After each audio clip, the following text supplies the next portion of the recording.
দেখো দাদা, উনি এখন মাছ কাটছেন কিভাবে, কত পরিষ্কারভাবে মাছটা কাটছে দেখো।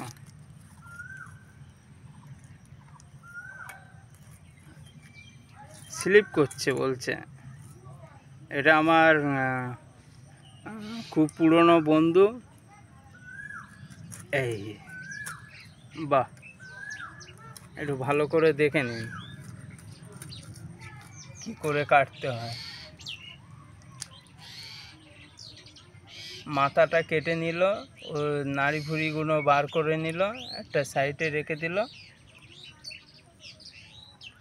দেখো, বাহ।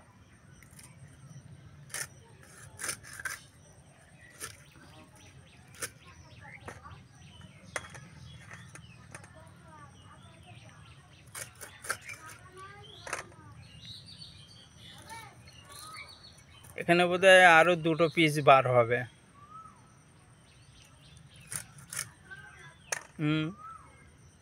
এই লেজা, বাহ।